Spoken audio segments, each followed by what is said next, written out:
On vient d'une table où les chaises grincent, où les mots se coincent entre les dents et où les silences font plus de bruit que les assiettes quand elles tombent.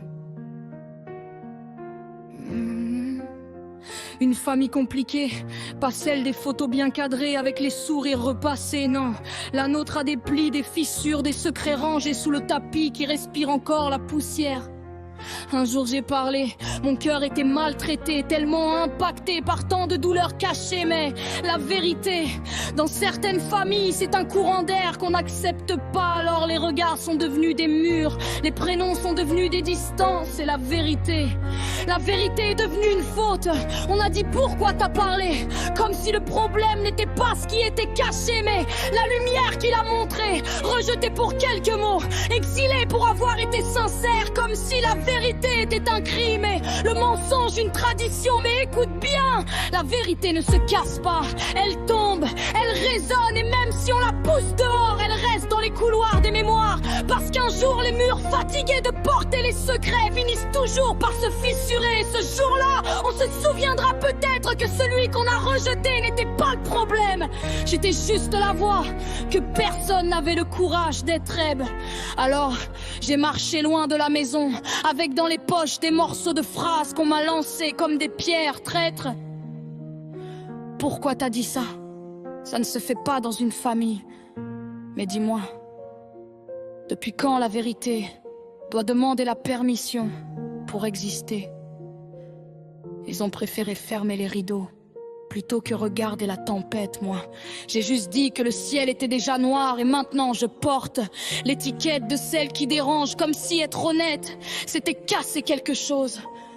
Mais non, je n'ai rien cassé, j'ai juste refusé de continuer à mentir pour protéger un pervers qui nous étouffait tous. Parce que les secrets dans une famille, c'est comme du poison lent.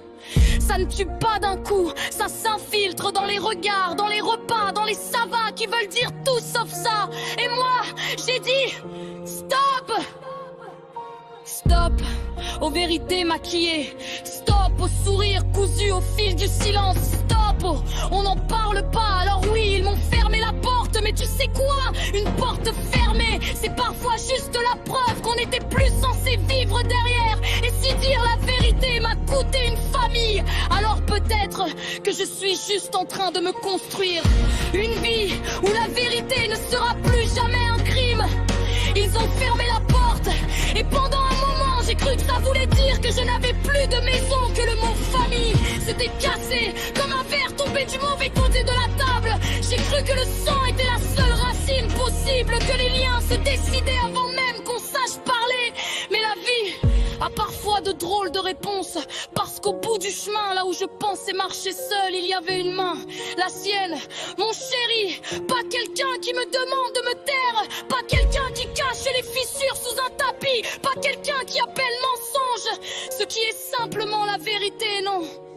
Quelqu'un qui écoute, quelqu'un qui reste, quelqu'un qui ne ferme pas la porte quand les mots deviennent lourds. Alors doucement, sans bruit, sans permission, j'ai compris quelque chose. Une famille, ce n'est pas seulement celle qui t'a vu naître, c'est celle qui te laisse exister.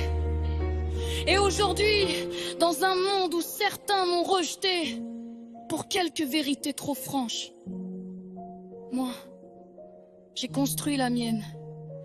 Pas avec des secrets, pas avec des silences imposés, mais avec des regards honnêtes et des bras qui ne jugent pas avec lui. Mon chéri, et peut-être que ma première famille m'a tourné le dos. Mais moi, j'ai appris que l'amour peut aussi être une maison qu'on construit à deux. Je m'en suis sortie. J'ai vu ma vie.